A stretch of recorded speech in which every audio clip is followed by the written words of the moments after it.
जय माता दी। दुर्गा सप्तशती का पाठ, छठा अध्याय, धूम्रलोचन वध। महर्षि वेदा ने कहा, देवी की बात सुनकर दूत क्रोध में भरा हुआ वहां से असुरेंद्र के पास पहुंचा और सारा वृत्तांत उसे कह सुनाया। दूत की बात सुन असुरेंद्र ने क्रोध का पारावार न रहा।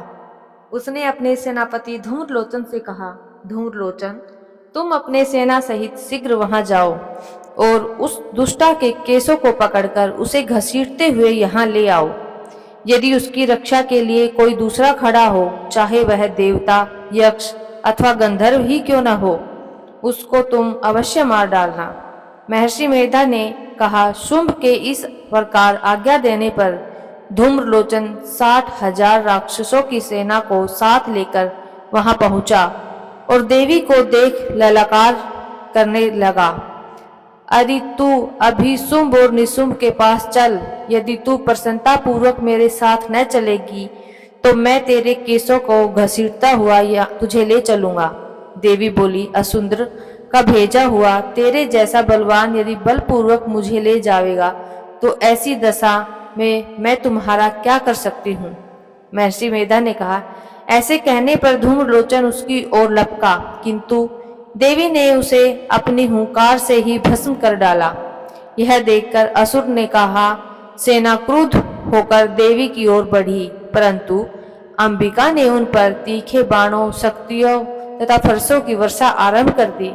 इतने में देवी का वाहन भी अपनी गिरवा के बालों को झटकता हुआ और बड़ा भारी शब्द करता हुआ असुर सेना में कूद पड़ा। उसने कई असुरों को अपने पंजों से, कई अपने जबड़ों से और कई को धरती पर पटककर अपनी दाढ़ी से घायल कर डाला। उसने कई असुरों को अपने नख से पेट फाड़ डाले और असुरों का केवल थप्पड़ मारकर सिर धड़ से अलग कर दिया। कई असुरों की भुजाओं तो सिर तोड़ डाले और गर्दन के बालों को हिलाते हुए उसने कई असुरों को पकड़कर उनके पेट फाड़कर उनका रक्त पी डाला। इस प्रकार देवी के उस महाबलवान सिंह ने क्षण भर में असुर सेना को समाप्त कर डाला। शुंभ ने जब यह सुना कि देवी ने धूम्रलोचन असुर को मार डाला और उसे सिंह ने सारी सेना का संहार कर डाला, तब उसका क्रोध बढ़ गया। उसके क्रोध के और भड़कने लगे।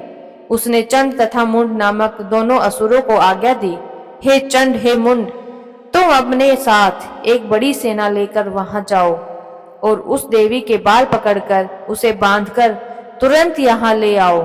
यदि उसको यहाँ लाने में किसी प्रकार का संदेह हो तो अपनी सेना सहित उससे लड़ते हुए उसको मार डालो, और जब वह दुष्टा और उसका सिंह दोनों मारे जावे तब ही उसको बांधकर यहाँ ले आना।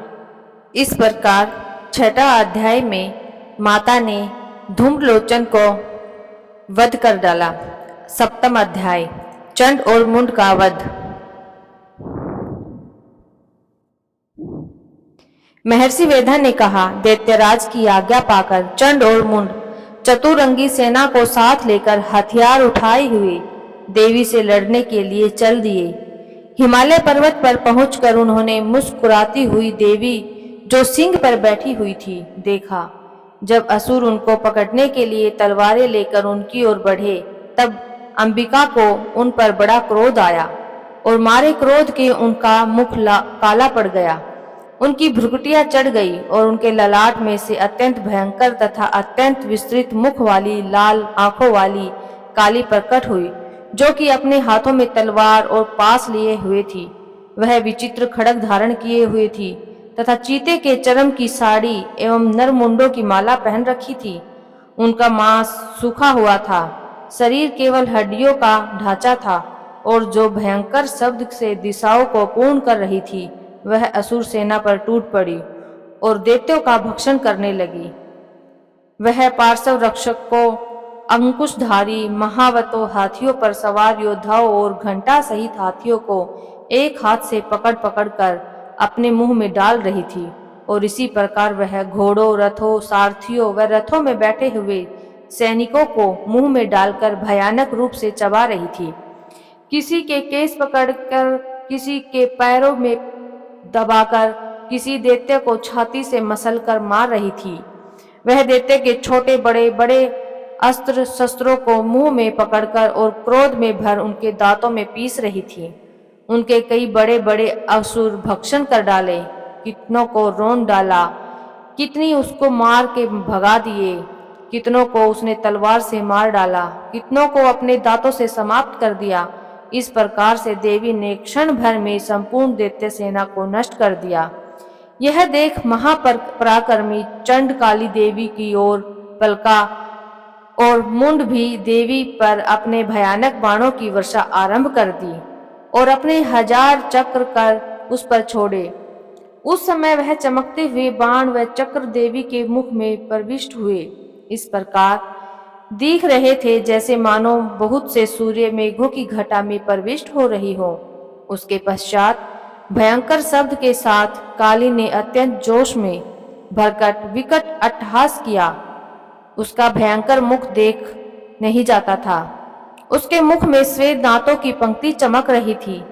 फिर उसने तलवार हाथ में लेकर शब्द कहकर चंड के ऊपर आक्रमण किया और उसके केस पकड़कर उसका सिर काटकर अलग कर दिया। चंड को मरा हुआ देखकर मुंड देवी की ओर लपका, परंतु देवी ने क्रोध में भरे उसे भी अपनी तलवार से यमलोक पहुंचा दिया। चंड और मुंड को मरा हुआ देखकर उसकी बाकी बची हुई सेना वहां से भाग गई। इसके पश्चात काली चंड और मुंड के कटे हुए सिरों को लेकर चंडिका के पास गई, पर चंड अट्टहास के साथ कहने लगी, हे देवी, चंड और मुंड 2 महादैत्यों को मारकर तुम्हें भेंट कर दिया है। अब शुंभ और निशुंभ को तुमको स्वयं वध करना है। महर्षि मेधा ने कहा। वहां लाए हुए चंड और मुंड के सिरों को देखकर कल्याणकारी चंडी ने काली से मधुर वाणी में कहा, हे देवी, तुम चूंकि चंड और मुंड को मेरे पास लेकर आई हो, अतः संसार में चामुंडा के नाम से तुम्हारी ख्याति होगी। जय महाकाली।